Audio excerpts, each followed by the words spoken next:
வணக்கம் நண்பர்களே. என்னோட யூடியூப் சேனல் மூலமாக உங்கள் அனைவரையும் சந்திக்கிறதுல எனக்கு ரொம்ப சந்தோஷம்.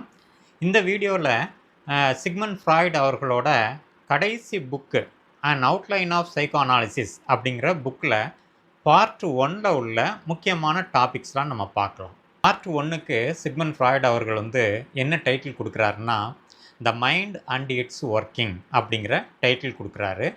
அதாவது மனமும் அது வேலை செய்யும் விதமும் அப்படிங்கிற டைட்டில். மனசை அவர் ஒரு கருவியாக பார்க்குறாருங்க. அந்த மனசில் 3 பார்ட்ஸ் இருக்குது அப்படின்னு கண்டுபிடிச்சி சொல்கிறாரு. அந்த 3 பார்ட்ஸ்க்குள்ள பேரையும் சொல்கிறாரு. எப்படின்னா, ஒரு பார்ட்டோட நேம் இட், ஐடி இட். 2வது பார்ட்டோட நேம் ஈகோ. 3வது பார்ட்டோட நேம் சூப்பர் ஈகோ. அதாவது இட்டு, ஈகோ, சூப்பர் ஈகோ அப்படின்னு அந்த 3 பார்ட்ஸுக்கும் பேர் கொடுக்குறாரு. அது மட்டும் இல்லாமல் அந்த 3 பார்ட்ஸும் எப்படிலாம் இயங்கிகிட்ருக்கு நம்ம மனசுக்குள்ளே அப்படிங்கிறத பற்றி சொல்கிறாரு. அப்புறம் மனசில் 3 அடுக்குகள் இருக்குது அப்படின்னு சொல்கிறாரு. ஒன்றுக்கு மேலே ஒன்றா 3 அடுக்குகள் இருக்குது. அந்த 3 அடுக்குகளுக்கு பேரும் வைக்கிறாரு. என்னென்ன பேர் அப்படின்னா, கான்சியஸ், ப்ரீகான்சியஸ், அன்கான்சியஸ் அப்படின்னு மனசோட அடுக்குகள் இருக்குல்ல, லேயர்ஸு. அந்த 3 லேயர்ஸ்க்கும் நேம் இப்படி கொடுக்குறாரு. அது மட்டும் இல்லாமல் அந்த லேயர்ஸு, கான்சியஸ் என்ன வேலை பார்க்குது, ப்ரீகான்சியஸ் என்ன வேலை பார்க்குது, அன்கான்சியஸ் என்ன வேலை பார்க்குது அப்படின்னு அந்த 3 லேயர்ஸோட ஃபங்க்ஷன்ஸை அவர் விளக்கமாக சொல்கிறாருங்க. அடுத்து இன்ஸ்டிங்க்டை பற்றி சொல்கிறாருங்க. இன்ஸ்டிங்க்ட்னா தமிழில் உள்ளுணர்வு. 2 வகையான இன்ஸ்டிங்க்டை பற்றி சொல்கிறாரு. ஒன்று லைஃப் இன்ஸ்டிங்க்ட்னு ஒன்று இருக்குப்பா. அடுத்து டெத் இன்ஸ்டிங்க்ட்னு இன்னொரு இன்ஸ்டிங்க்ட்டும் இருக்குது அப்படின்னு கண்டுபிடிச்சி சொல்கிறாரு. லைஃப் இன்ஸ்டிங்க்டை பற்றி சொல்லும்போது அவர் சொல்கிறாரு, இது வாழ்க்கைக்கான மோகம்.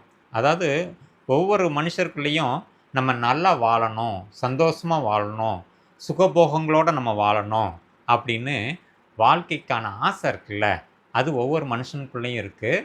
அதுதான் அவன் வாழ்கிறதுக்கான அடிப்படையாகவும் இருக்குது. அதுக்கு பேர் லைஃப் இன்ஸ்டிங்க்ட்டு அப்படின்னு பேர் கொடுக்குறாருங்க. இப்படி அவர் ஆராய்ச்சியிலெல்லாம் ஆரம்ப காலத்தில் லைஃப் இன்ஸ்டிங்க்டை பற்றி சொல்லிகிட்ருக்காரு. அப்புறம் திடீர்னு ஒரு விஷயத்தை கவனிக்கிறாரு.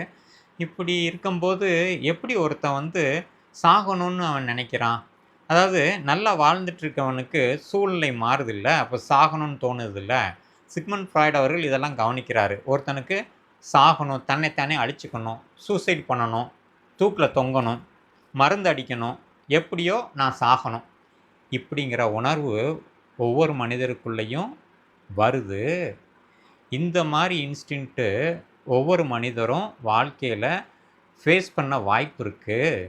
இந்த இன்ஸ்டிங்க்ட்டுக்கு டெத் இன்ஸ்டிங்க்ட்டுன்னு பேர் கொடுக்குறாருங்க.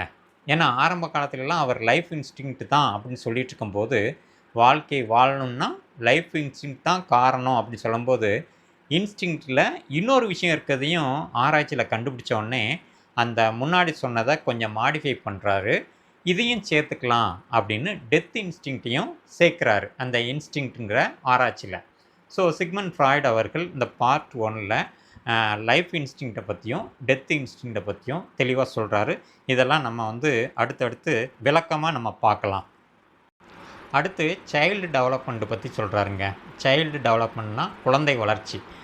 ஒவ்வொரு குழந்தையும் என்னென்ன ஸ்டேஜஸ்லாம் கடந்து வளர்ந்து வருது அப்படிங்கிறத ஆராய்ச்சி பண்ணி நமக்கு கொடுக்குறாரு. அவர் இன்னொரு விஷயம் முக்கியமாக என்ன சொல்கிறாருன்னா, ஒவ்வொரு குழந்தையும் மேக்ஸிமம் ஒரு 5 வயசு பக்கம் வரும்போதே நிறைய விஷயங்களை கற்றுக்குது அப்படின்னு சொல்கிறாரு. நிறைய விஷயங்களை லேர்ன் பண்ணிடுது. அந்த 5 வயசுக்குள்ளே அது நிறைய விஷயங்களை பார்க்குது, நிறைய விஷயங்களை கேட்குது, நிறைய விஷயங்களை எக்ஸ்பீரியன்ஸ் ஆகிக்குது அந்த குழந்தைக்கு, அதாவது அனுபவப்படுது. இப்படி உள்ள விஷயங்கள் இருக்குது பாருங்கள். இந்த 5 வயசுக்குள்ளே மேக்ஸிமம் அது கற்றுக்குது இல்லையா, அதெல்லாம் அதோட மனசில் பதியுது. இந்த மனசில் பதிஞ்ச விஷயங்கள் அது பிற்காலத்தில் அடல்ட் ஆனதுக்கப்புறம் அது அந்த குழந்தையோட பிஹேவியராகவும் அந்த குழந்தையோட பர்சனாலிட்டியாகவும் வெளிப்படுது அப்படின்னு சிக்மண்ட் ஃப்ராய்ட் அவர்கள் சொல்கிறாங்க. அதனால் ஒவ்வொரு தாய்மார்களும் பர்டிகுலராக பேரண்ட்ஸு இந்த குழந்தை வளர்ப்பில் இந்த 5 வயசு வரைக்கும் நம்ம ரொம்ப கவனமாக இருக்க வேண்டியிருக்குன்னு அவர் சிக்மண்ட் ஃப்ராய்ட் அவர்கள் எச்சரிக்கை கொடுக்குறாரு. இதில் ஏதாவது மிஸ் ஆனுச்சுன்னா இந்த குழந்தைய வந்து பாதிக்குது. எப்போ பாதிக்குன்னா பிற்காலத்தில் அந்த குழந்தைய வந்து பாதிக்குது அப்படிங்கிறத அவர் சொல்கிறார். அடுத்து ட்ரீம்ஸ், கனவுகள்.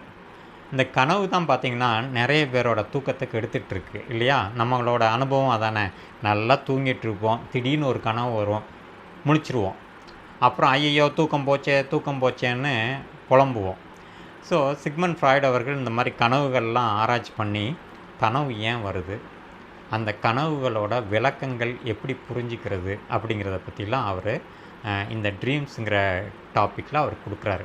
நண்பர்களே, இது வரைக்கும் சிக்மண்ட் ஃப்ராய்ட் அவர்களோட அன் அவுட்லைன் ஆஃப் சைக்கோ அனாலிசிஸ்ங்கிற புக்கில் பார்ட் 1ல் அவர் வந்து என்னென்ன டாபிக்ஸ்லாம் கொடுத்துருக்காரு அப்படிங்கிறத ஒரு மேலோட்டமாக நம்ம பார்த்துருக்கோம். நண்பர்களே, இப்போ ரெஸ்பான்ஸ் டு த கமெண்ட்ஸ்.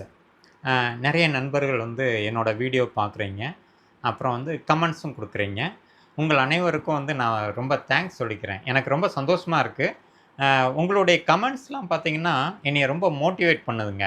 அதுவும் ரொம்ப இன்ஃபர்மேட்டிவாக இருக்குது, ரொம்ப கிரேட் அப்படின்லாம் கொடுக்குறீங்கள. அப்புறம் ஈஸ்டர்ன் சைக்காலஜி பற்றி சொல்லுங்கள், அப்புறம் வந்து டவுட்லாம் கேட்குறீங்க, இந்த மாதிரிலாம் கமெண்ட்ஸில் கொடுக்குறீங்கள. அதெல்லாம் பார்க்கும்போது எனக்கு ரொம்ப சந்தோஷமாக இருக்குது. சரி நண்பர்களே, இந்த வீடியோவில் நம்ம நிறைய விஷயங்களை டிஸ்கஸ் பண்ணோம். இனிமேல் வரக்கூடிய வீடியோஸில் வந்து ஒவ்வொரு டாப்பிக்கையும் தெளிவாக நம்ம பார்க்க போகிறோம், தெளிவாக விளக்கலான்ட்டு இருக்கேன். இந்த ஒவ்வொரு டாப்பிக்கும் நம்ம வாழ்க்கையில் எப்படிலாம் பங்கு எடுத்துக்குது அப்படிங்கிறத பற்றியும் நான் உங்கள் கூட ஷேர் பண்ணலான்ட்டு இருக்கேன். இது வரைக்கும் பொறுமையாக என்னோடய வீடியோவை பார்த்துட்டு இருந்த நண்பர்கள் அனைவருக்கும் என்னுடைய நன்றியை தெரிவிச்சுக்கிறேன். நன்றி நண்பர்களே.